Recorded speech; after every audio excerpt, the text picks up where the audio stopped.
And joining us to tell us how we can make some money from sports is Brent Wilsey of Wilsey Asset Management. Good morning, Brent. Good morning. Good morning. Which you said you can make money off of this in kind of an unconventional way. Yes, unconventional way because I just love owning businesses. And I know people love sports. Well, why not own some sports teams? Now, you can't own them all. There's only certain ones you can own and certain ways you get into them.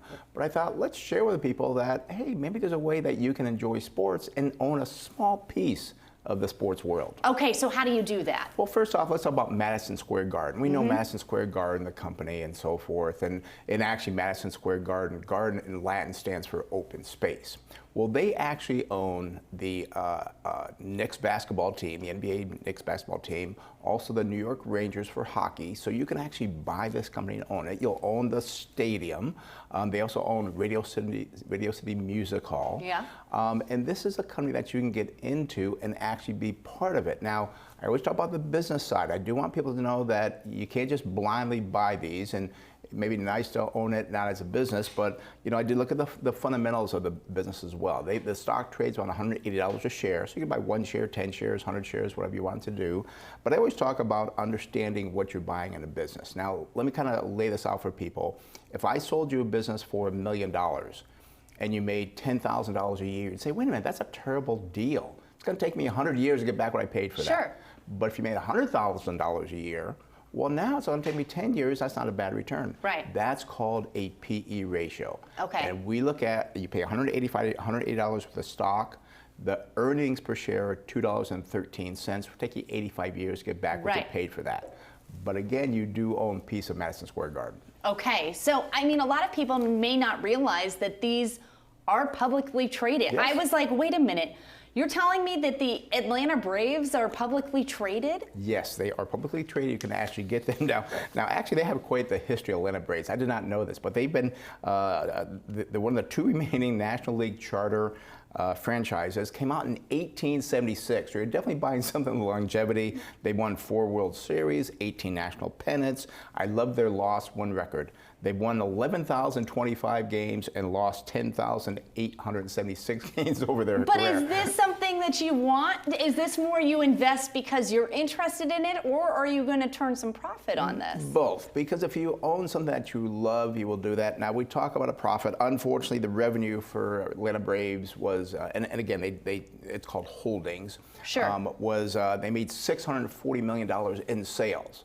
But they lost $125 million. Yeah. There's like the stock's around $41 a share, the highest 54. This is something you'd buy and hold because you own it. Okay. We would not buy this in our portfolio. It's not making any money. It's going to make money. But to say, gee, I love the Atlanta Braves. Why not own 100 shares? You know, it's something that you can do. Okay, tell me also about the TKO group holdings as well as DraftKings. Well, TKO, this was a surprise to me because Worldwide Entertainment, which was the Worldwide Wrestling, they came and they joined with mixed martial arts, the UFC.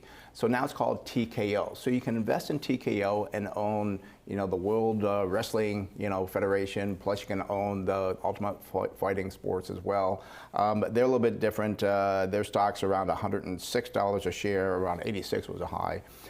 So it's something that you can own this. Now, what I don't like about them is they're not making money. And when I looked at them as well, we look at what the CEO is being paid. Sure. Now, the CEO last year, he made $67 million.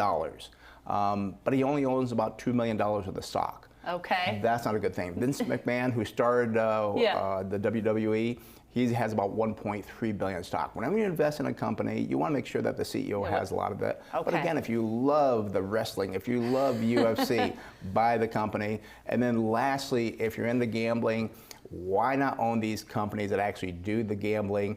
They're not the greatest deal. I do think they'll do very well. There's about 24 states right now that do allow gambling. I know you talked about that before we came on here. And they're just one that DraftKings, it is a public stock. They get about 10% of what it is. So they divide the 90% pot for, you know, the gamblers. Sure.